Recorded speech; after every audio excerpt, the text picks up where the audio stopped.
ഉം. ഒരു 12,500 വർഷങ്ങൾക്ക് മുൻപ് നമ്മുടെ കേരളത്തിൽ നിന്നുള്ള നാവികർ തെക്കേ അമേരിക്കയില് പെറുവിൽ ചെന്ന് ഒരു വലിയ ശിലാസ്മാരകം സ്ഥാപിച്ചു എന്ന് പറഞ്ഞാൽ നിങ്ങൾ വിശ്വസിക്കുമോ?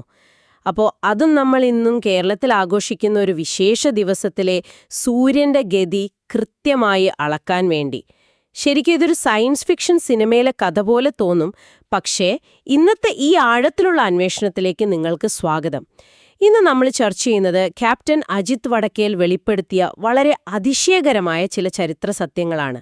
അതായത് നമ്മളൊക്കെ വെറുമൊരു പ്രാദേശിക പുതുവർഷ ആഘോഷമായി മാത്രം കാണുന്ന വിഷു എന്ന സങ്കല്പത്തിന് പിന്നിൽ പതിനായിരക്കണക്കിന് വർഷങ്ങളുടെ പഴക്കമുള്ള ഒരു വലിയ പ്രപഞ്ചശാസ്ത്രമുണ്ടെന്നാണ് അദ്ദേഹം പറയുന്നത്. അതെ, വളരെ വളരെ ആഴത്തിലുള്ളൊരു അറിവാണ് ക്യാപ്റ്റൻ അജിത് വടക്കേൽ ഇതിലൂടെ നമുക്ക് നൽകുന്നത്. ശരിക്കും പറഞ്ഞാൽ നമ്മുടെ ചരിത്ര പുസ്തകങ്ങൾ പഠിപ്പിച്ച കാര്യങ്ങളെ ഒന്നുകൂടി തിരുത്തി വായിക്കാൻ പ്രേരിപ്പിക്കുന്ന ഒന്നാണിത്. അപ്പോൾ പ്രധാനമായും ഈ വിഷു എന്ന ആഘോഷത്തിന് പിന്നിലെ അതിശയകരമായ ജ്യോതിശാസ്ത്രം, പിന്നെ ലോകത്തിലെ ആദ്യത്തെ ജനാധിപത്യമെന്ന് അദ്ദേഹം വിശേഷിപ്പിക്കുന്ന കേരളത്തിലെ പ്രാചീന ഭരണ സംവിധാനം, അതുപോലെ മാച്ചു പിച്ചു പോലുള്ള പുരാതന സ്മാരകങ്ങളുമായുള്ള ബന്ധം, ഇതൊക്കെയാണ് നമ്മളിന്ന് വളരെ ലളിതമായി പരിശോധിക്കുന്നത്. അപ്പം നമുക്ക് ഇതിന്റെ ഏറ്റവും അടിസ്ഥാനപരമായ ആ ശാസ്ത്രത്തിൽ നിന്ന് തന്നെ തുടങ്ങാമല്ലേ? നമ്മുടെ മലയാളികൾ മേടം 1-ാം തീയതിയാണല്ലോ വിഷു ആഘോഷിക്കുന്നത്. അപ്പൊ ക്യാപ്റ്റൻ അജിത് വടക്കേൽ വ്യക്തമാക്കുന്നത് ഈ വിഷുവം എന്ന സംസ്കൃത പദത്തിൽ നിന്നാണ് വിഷു ഉണ്ടായത് എന്നാണ്. ഇതിന്റെ അർത്ഥം തുല്യം എന്നാണ്. എനിക്കിവിടെ പെട്ടെന്ന് മനസ്സിലാകാത്തൊരു കാര്യം എന്താണെന്ന് വെച്ചാൽ, ജ്യോതിശാസ്ത്രപരമായി ഇവിടെ എന്താണ് തുല്യമാകുന്നത്? അവിടെയാണ് ഈ അറിവ് നമ്മളോട് പ്രപഞ്ചത്തെക്കുറിച്ച് കൂടുതൽ ചിന്തിക്കാൻ ആവശ്യപ്പെടുന്നത്. അതായത് സൂര്യന്റെ ദിശ, അതിനെ ജ്യോതിശാസ്ത്രത്തിൽ ഡെക്ലിനേഷൻ എന്നൊരളവിലാണ് പറയുന്നത്. ഭൂമധ്യരേഖയിൽ നിന്ന് സൂര്യൻ എത്രമാത്രം വടക്കോട്ടോ തെക്കോട്ടോ മാറിയാണ് നിൽക്കുന്നത് എന്ന് സൂചിപ്പിക്കുന്ന അളവാണത്. ഈ ഡെക്ലിനേഷനും നിങ്ങൾ നിൽക്കുന്ന സ്ഥലത്തിന്റെ അക്ഷാംശവും, അതായത് ലാറ്റിറ്റ്യൂഡും തുല്യമാകുന്നൊരു പ്രത്യേക സമയമുണ്ട്. ഓഹോ, അക്ഷാംശവും സൂര്യന്റെ ദിശയും ഒന്നാകുന്നു. അതെ, കൃത്യമായി പറഞ്ഞാൽ അത് രണ്ടും തുല്യമാകുമ്പോൾ അവിടെ പകലും രാത്രിയും കൃത്യം തുല്യമായിരിക്കും. ഇതാണ് ശരിക്കും വിഷുവം എന്ന് പറയുന്നത്. ഇതിൽ ക്യാപ്റ്റൻ അജിത് വടക്കയിൽ വളരെ ശക്തമായി പറയുന്നൊരു കാര്യമുണ്ട്.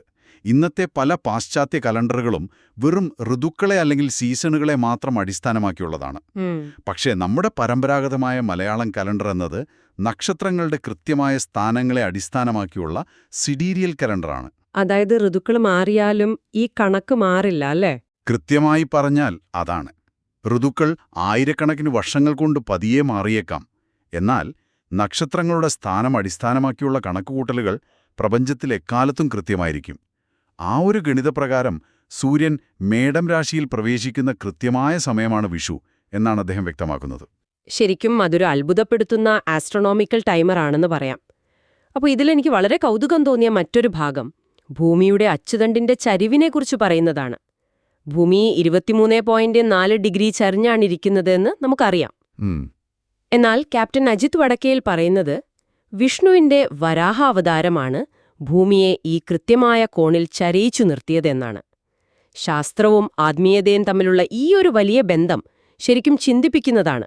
അതെ, അദ്ദേഹത്തിന്റെ വാക്കുകൾ പ്രകാരം വരാഹാവതാരം എന്നത് വെറുമൊരു പുരാണ കഥാപാത്രമല്ല, മറിച്ച് ഈ ഭൂമിയിൽ ജീവൻ നിലനിർത്താൻ നടന്ന ഒരു വലിയ കോസ്മിക് അറേഞ്ച്മെന്റിന്റെ പ്രതീകമാണത്. ഒന്നാലോചിച്ചു നോക്കൂ, ഭൂമിക്ക് ഈ പറയുന്ന 23.4 ഡിഗ്രി ചരിവില്ലായിരുന്നെങ്കിൽ ശരിക്കും എന്ത് സംഭവിക്കുമായിരുന്നു? എനിക്ക് തോന്നുന്നത് കാലാവസ്ഥയിൽ യാതൊരു മാറ്റവും ഉണ്ടാകില്ല എന്നാണ്. അതായത് ഇതിന് നമുക്കൊന്ന് വളരെ ലളിതമായ ഒരു ഉദാഹരണത്തിലൂടെ പറയാം. കറങ്ങുന്നൊരു പമ്പരം പോലെ നമുക്ക് ഭൂമിയെ സങ്കല്പിക്കാം. ആ പമ്പരം യാതൊരു ചരിവുമില്ലാതെ നേരെ നിവർന്നാണ് കറങ്ങുന്നതെങ്കിൽ അതിന് ചുറ്റുമുള്ള കാറ്റിനോ കാലാവസ്ഥയ്ക്കോ ഒരു മാറ്റവും ഉണ്ടാകില്ല. അതെ, വളരെ ശരിയാണ്. യാതൊരു മാറ്റവും ഉണ്ടാകില്ല. എന്നാൽ അത് അല്പം ചരിഞ്ഞാൽ ആ കറക്കം ഒരു മനോഹരമായ നൃത്തം പോലെയാകുന്നു. അത് പ്രകൃതിയിൽ താളവും അതുപോലെ പലതരത്തിലുള്ള ഋതുക്കളുമൊക്കെ സൃഷ്ടിക്കുന്നു. വളരെ മനോഹരമായൊരു ഉദാഹരണമാണത്. ചെരിവില്ലായിരുന്നെങ്കിൽ ഭൂമിയിൽ കാലഭേദങ്ങൾ ഉണ്ടാകുമായിരുന്നില്ല. അതായത് മഴയും വെയിലും മഞ്ഞുമൊക്കെ മാറി മാറി വന്നില്ലെങ്കിൽ സസ്യങ്ങൾ വളരില്ല, കാർഷിക വൃത്തി സാധ്യമല്ല. ചുരുക്കത്തിൽ നമ്മളിന്ന് കാണുന്ന ആ ഒരു ജീവൻ തന്നെ നിലനിൽക്കില്ല. വരാഹാവതാരം ഭൂമിയെ ഉയർത്തിക്കൊണ്ടുവന്നു എന്ന് പുരാണങ്ങൾ പറയുമ്പോൾ ക്യാപ്റ്റൻ അജിത് വടക്കേൽ അതിനെ കാണുന്നത് ഭൂമിയെ ജീവിക്കാൻ അനുയോജ്യമായ രീതിയിൽ ഈ 23.4 ഡിഗ്രിയിൽ ക്രമീകരിച്ച ഒരു വലിയ ശാസ്ത്രീയ പ്രക്രിയയാണ്. ശരിക്കും അതൊരു വലിയ തിരിച്ചറിവാണ്. പക്ഷെ എനിക്കിവിടെ മറ്റൊരു സംശയമുണ്ട്. വരാഹ അവതാരം ഭൂമിയെ ക്രമീകരിച്ചു എന്ന് പറയുന്നതിനൊപ്പം അദ്ദേഹം 108 എന്ന സംഖ്യയെക്കുറിച്ച് വളരെ വിശദമായി പറയുന്നുണ്ടല്ലോ. ഈ ചെരുവും 108ഉം തമ്മിൽ എന്താണ് ആ ഒരു ബന്ധം? ഇത് വെറുമൊരു യാദൃച്ഛികതയാണോ? അല്ല, ഒരിക്കലുമല്ല. അവിടെയാണ് ഈ അറിവിന്റെ ശരിക്കുമുള്ള ആഴം കിടക്കുന്നത്. 108 എന്നത് നമ്മുടെ സംസ്കാരത്തിൽ വളരെ പ്രധാനപ്പെട്ട ഒരു സംഖ്യയാണ്. എന്നാൽ ഇതൊരു വെറും ആത്മീയ സംഖ്യ മാത്രമല്ല, ഇതൊരു കൃത്യമായ പ്രപഞ്ച ഗണിതമാണെന്നാണ് അദ്ദേഹം വ്യക്തമാക്കുന്നത്. ഉദാഹരണത്തിന്, നമ്മൾ ഭൂമിയിൽ നിന്ന് സൂര്യനിലേക്കുള്ള ദൂരമെടുത്താൽ അത് സൂര്യന്റെ വ്യാസത്തിന്റെ അല്ലെങ്കിൽ ഡയാമീറ്ററിന്റെ കൃത്യം 108 ഇരട്ടിയാണ്. ഒരു നിമിഷം, അത് ശരിക്കും വിശ്വസിക്കാൻ കുറച്ച് ബുദ്ധിമുട്ടുള്ള കാര്യമാണ്.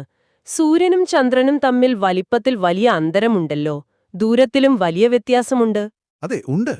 എന്നിട്ടും ഭൂമിയിൽ നിന്ന് ചന്ദ്രനിലേക്കുള്ള ദൂരമളന്നാൽ അതും ചന്ദ്രന്റെ വ്യാസത്തിന്റെ കൃത്യം 108 ഇരട്ടിയാണ് വരുന്നത്. ആധുനിക ജ്യോതിശാസ്ത്രവും ചെറിയ ദശാംശ വ്യത്യാസങ്ങൾ മാറ്റിവെച്ചാൽ ഈ അനുപാതം ശരിവെക്കുന്നുണ്ട്. ആത്മീയമായി നോക്കിയാൽ 108 എന്നത് രാജമന്ത്രമായ ഓം എന്നതിന്റെ സംഖ്യാരൂപമാണ്. രുദ്രാക്ഷമാലയിലെ 108 മുത്തുകളും ധ്യാനത്തിനായി ഉപയോഗിക്കുന്ന ശ്രീചക്രത്തിലെ ജ്യാമിതീയ അളവുകളും എല്ലാം ഈ പ്രപഞ്ച സത്യത്തെയാണ് പ്രതിനിധീകരിക്കുന്നത്. ഓഹോ, അപ്പൊ വരാഹ അവതാരം ഭൂമിയെ ചെരിയിച്ചതിനൊപ്പം ഈ ഒരു കണക്കിൽ നിലനിർത്തിയല്ലേ? അതെ, വരാഹാവതാരം ഭൂമിയെ 23.4 ഡിഗ്രിയിൽ ചെരിയിച്ചതിനൊപ്പം ഭൂമിയെ സൂര്യനിൽ നിന്നും ചന്ദ്രനിൽ നിന്നും ഈ 108 എന്ന പ്രപഞ്ച കണക്കിലാണ് കൃത്യമായി നിലനിർത്തിയിരിക്കുന്നത് എന്നാണ് ക്യാപ്റ്റൻ അജിത് വടക്കേയിൽ പറയുന്നത്. ഇത് കേൾക്കുമ്പോൾ നമ്മളെ പ്രപഞ്ചം എത്ര കൃത്യതയോടെയാണ് രൂപകൽപ്പന ചെയ്യപ്പെട്ടിരിക്കുന്നതെന്ന് തോന്നിപ്പോകും. അപ്പോ ഈ ബഹിരാകാശ ശാസ്ത്രം എങ്ങനെയാണ് നമ്മുടെ പ്രാചീന സംസ്കാരവുമായി ബന്ധപ്പെട്ടിരിക്കുന്നതെന്നുകൂടി നമുക്ക് നോക്കാം. പ്രത്യേകിച്ചും മഹാബലിയും പെറുവിലെ മാച്ചുപിച്ചുവും തമ്മിലുള്ള ആ ഒരു ബന്ധം. മഹാബലി കേരളം ഭരിച്ചിരുന്നു എന്നതിനപ്പുറം അദ്ദേഹം തെക്കേ അമേരിക്കയിൽ പോയി മാച്ചുപിച്ചു നിർമ്മിച്ചു എന്ന് കേൾക്കുമ്പോൾ അത് അദ്ദേഹം എങ്ങനെയാണ് വിശദീകരിക്കുന്നതെന്ന് അറിയാൻ വലിയ ആകാംക്ഷയുണ്ട്. തീർച്ചയായും ഇതൊരു വലിയ അറിവാണ്. ക്യാപ്റ്റൻ അജിത് വടക്കേലിന്റെ വാക്കുകൾ പ്രകാരം 12,500 വർഷങ്ങൾക്ക് മുൻപ് ലോകത്തിലെ ആദ്യത്തെ ജനാധിപത്യം കേരളത്തിൽ സാധിച്ചത് ദാനവരാജാവായ മഹാബലിയാണ്. മഹാബലിയെ വാമനൻ പാതാളത്തിലേക്ക് ചവിട്ടിത്താഴ്ത്തിയാണ് നമ്മൾ പൊതുവെ കേട്ടിട്ടുള്ളത്. എന്നാൽ അദ്ദേഹം പറയുന്നത് ഭൂമിയിലുണ്ടാകാൻ പോകുന്ന ഒരു വലിയ ഉൽക്കാപതനത്തിൽ നിന്നും ലോകത്തെ രക്ഷിക്കാൻ വേണ്ടിയാണ് വിഷ്ണുവിന്റെ വാമനാവതാരം മഹാബലിയെ സുരക്ഷിതമായ മറ്റൊരു സ്ഥലത്തേക്ക് മാറ്റിയത് എന്നാണ്. അതായത് ആ പാതാളെന്ന് പറയുന്നത് ഇന്നത്തെ പെറു രാജ്യമാണെന്നാണോ അദ്ദേഹം പറയുന്നത്? ഒരു ഭൂഖണ്ഡം തന്നെയാണോ അത്? അതെ, ഭൂമിയുടെ നേരെ എതിർവശമുള്ള ഇന്നത്തെ തെക്കേ അമേരിക്കയിലെ പെറു. 12,500 വർഷങ്ങൾക്ക് മുൻപ് കേരളത്തിലെ ആളുകൾ കപ്പലിൽ പെറുവിൽ പോയി എന്നതിന് വളരെ കൃത്യമായ തെളിവും അദ്ദേഹം നൽകുന്നുണ്ട്. പെറുവിലെ മാച്ചുപിച്ചുവിൽ ഏറ്റവും മുകളിലായി സ്ഥാപിച്ചിട്ടുള്ള ഇൻഡുഹ്വാട്ടാന എന്നൊരു കല്ലുണ്ട്. അത് വെറുതെ കൊത്തിവെച്ചിരിക്കുന്ന ഒന്നല്ല, അത് കൃത്യം 13.1 ഡിഗ്രി കോണിലാണ് അവിടെ സ്ഥാപിച്ചിരിക്കുന്നത്. 13.1 ഡിഗ്രി. ഇതിന് എന്താണ് ഇത്ര പ്രത്യേകത? മാച്ചുപിച്ചു സ്ഥിതി ചെയ്യുന്ന സ്ഥലത്തിന്റെ അക്ഷാംശം അഥവാ ലാറ്റിറ്റ്യൂഡ് കൃത്യം 13.1 ഡിഗ്രി സൗത്താണ്. നമ്മൾ നേരത്തെ ആ ഡെക്ലിനേഷനും അക്ഷാംശവും തുല്യമാകുന്നതിനെക്കുറിച്ച് പറഞ്ഞില്ലേ? ഈ ഇൻറ്റുഹുവാട്ടാന കല്ല് വിഷു സമയത്തെ സൂര്യന്റെ ദിശയെയും ആ സ്ഥലത്തിന്റെ അക്ഷാംശത്തെയും കൃത്യമായി അടയാളപ്പെടുത്തുന്നു. വിഷുവിന്റെ സമയത്ത് സൂര്യൻ ഈ കല്ലിനു മുകളിൽ കൃത്യമായി വരികയും അതിന് നിഴലില്ലാതാവുകയും ചെയ്യുന്നു. വൗ, ഇത് ശരിക്കും അത്ഭുതപ്പെടുത്തുന്നതാണ്. അതെ, 12,500 വർഷങ്ങൾക്ക് മുൻപ് ദാനവന്മാർ പെറുവിൽ വെച്ച് കൃത്യമായ ജ്യോതിശാസ്ത്ര അളവുകളോടെ വിഷു ആഘോഷിച്ചിരുന്നു എന്നതിന്റെ മായ്ക്കാൻ കഴിയാത്ത തെളിവായിട്ടാണ് ക്യാപ്റ്റൻ അജിത് വടക്കേയിൽ ഇതിനെ ചൂണ്ടിക്കാണിക്കുന്നത്. സ്വന്തം കീഴിൽ ജോലി ചെയ്തിരുന്ന ഒരു പെറുവിയൻ ഉദ്യോഗസ്ഥനെക്കൊണ്ട് നേരിട്ട് അളപ്പിച്ചാണ് അദ്ദേഹം ഈ കണക്ക് തന്റെ കുറിപ്പുകളിൽ ഉറപ്പുവരുത്തിയിരിക്കുന്നത്. ശരിക്കും ഇത് നമ്മുടെ ചരിത്രത്തെക്കുറിച്ചുള്ള ധാരണകളെ അപ്പാടെ മാറ്റിമറിക്കുന്ന ഒന്നാണ്. നമ്മൾ പാശ്ചാത്യരുടെ ചരിത്രം പഠിച്ച് സമയം കളയുമ്പോൾ 12,500 വർഷങ്ങൾക്ക് മുൻപ് നമ്മുടെ കേരളത്തിലെ നാവികർ പെറുവിലെത്തി ഇത്രയും കൃത്യതയോടെ കല്ലുകൾ സ്ഥാപിച്ചു എന്നത് വിശ്വസിക്കാൻ പ്രയാസമുള്ള അത്ര അത്ഭുതപ്പെടുത്തുന്ന കാര്യമാണ്. ഈ വലിയ പ്രപഞ്ചശാസ്ത്രം എങ്ങനെയാണ് വിഷുക്കണി പോലുള്ള നമ്മുടെ വീടുകളിലെ ചെറിയ ആചാരങ്ങളിലേക്ക് ചുരുങ്ങുന്നത്? അതാണ് ഈ സനാതനധർമ്മത്തിന്റെ ഏറ്റവും വലിയ പ്രത്യേകത. സാധാരണക്കാർക്ക് മനസ്സിലാക്കാൻ ബുദ്ധിമുട്ടുള്ള ആത്മീയവും ശാസ്ത്രീയവുമായ ഈ വലിയ അറിവുകൾ വിഷുക്കണിയിലൂടെയാണ് നമ്മുടെ ജീവിതത്തിലേക്ക് വരുന്നത്. പുലർച്ചെ 4 മണിക്കും 6 മണിക്കും ഇടയിലുള്ള ബ്രാഹ്മമുഹൂർത്തത്തിലാണ് നമ്മൾ വിഷുക്കണി കാണേണ്ടത് എന്ന് ക്യാപ്റ്റൻ അജിത് വടക്കേൽ വ്യക്തമാക്കുന്നു. ആ സമയത്ത് പ്രകൃതിയിൽ പ്രത്യേകമായൊരു ഊർജ്ജമുണ്ട്. അപ്പോൾ ഈ നവധാന്യങ്ങൾ, സ്വർണം, കണിവെള്ളരി ഇതൊക്കെ വെക്കുന്നതിനും ഒരു ശാസ്ത്രീയ വശമുണ്ടല്ലേ? തീർച്ചയായും. ഇതിൽ ഉൾപ്പെടുന്ന ആറന്മുള കണ്ണാടിയും നവധാന്യങ്ങളുമൊക്കെ പ്രപഞ്ചത്തിന്റെ വിവിധ മൂലകങ്ങളെയാണ് പ്രതിനിധീകരിക്കുന്നത്. പ്രത്യേകിച്ച് ഇതിലെ കൊന്നപ്പൂവിന് വലിയ ആയുർവേദ ഗുണങ്ങളുണ്ട് എന്ന് അദ്ദേഹം എടുത്തു പറയുന്നുണ്ട്. അത് രക്തം ശുദ്ധീകരിക്കുന്നതിനും മനുഷ്യന്റെ പ്രതിരോധശേഷി വർദ്ധിപ്പിക്കുന്നതിനും സഹായിക്കുന്ന ഒരു ഔഷധമാണ്. പാശ്ചാത്യരുടെ പൊള്ളയായ സംസ്കാരങ്ങളിൽ നിന്ന് വ്യത്യസ്തമായി വിഷുക്കണി എന്നത് പൂർണ്ണം അഥവാ പ്രപഞ്ചത്തിന്റെ സമ്പൂർണതയെയാണ് പ്രതിനിധീകരിക്കുന്നത്. വളരെ മനോഹരമാണ് ആ ഒരു സങ്കല്പം. എനിക്കിതിനെ ഇങ്ങനെ കാണാനാണിഷ്ടം. അതായത്, പുതുവർഷത്തിന്റെ പുലരിയിൽ വിഷുക്കണി കാണുന്നത് നിങ്ങളുടെ ആത്മാവിന്റെ GPS പ്രപഞ്ചത്തിന്റെ താളവുമായി സിങ്ക് ചെയ്യുന്നതുപോലെയാണ്. നിങ്ങളുടെ ഉള്ളിലെ ആ ചെറിയ ലോകത്തെ പുറത്തുള്ള അനന്തമായ പ്രപഞ്ചവുമായി നിങ്ങൾ ഒന്നിപ്പിക്കുകയാണ് ചെയ്യുന്നതല്ലേ? ാണ് ഇത് കേരളത്തിലെ ദാനസംസ്കാരത്തിന്റെ ഏറ്റവും വലിയ പക്വതയാണ് കാണിക്കുന്നത്. മഹാബലിയെ വാമനൻ പാതാളത്തിലേക്ക് അയച്ചിട്ടും ഓണത്തിന് മഹാബലിയെ വരവേൽക്കുന്ന അതേ സ്നേഹത്തോടെയും ആദരവോടെയും അവർ വിഷ്ണുവിനെയും ആരാധിക്കുന്നു. ശരിയാണ്. യാതൊരു പകയുമില്ലാതെ അവരത് ഉൾക്കൊണ്ടു. അതെ, യാതൊരു പകയോ ശത്രുതയോ ഇല്ലാതെ എല്ലാം പ്രപഞ്ച നിയമങ്ങളുടെയും കർമ്മത്തിന്റെയും ഭാഗമാണെന്ന് തിരിച്ചറിയുന്ന സനാതനധർമ്മത്തിന്റെ വിശാലതയാണ് ക്യാപ്റ്റൻ അജിത് വടക്കേൽ ഇവിടെ വരച്ചു കാണിക്കുന്നത്. മഹാബലി ചെയ്തത് വലിയൊരു ത്യാഗമാണ്. വിഷ്ണു ചെയ്തത് ലോകത്തെ രക്ഷിക്കാനുള്ള ധർമ്മവും. തോൽപ്പിച്ചവനെയും തോറ്റവനെയും ഒരുപോലെ ബഹുമാനിക്കാൻ കഴിയുന്ന ഈ വലിയ മനസ്സ് ഇന്നത്തെ ഭൗതിക ലോകത്തിന്റെ സങ്കുചിത ചിന്തകളിൽ നിന്നും എത്രയോ മുകളിലാണല്ലേ? പാശ്ചാത്യ സംസ്കാരങ്ങൾ പകർത്തുവാൻ ശ്രമിക്കുന്ന ഇന്നത്തെ തലമുറ ഈ വലിയ പൈതൃകം ശരിക്കും തിരിച്ചറിയേണ്ടതാണ്. തീർച്ചയായും.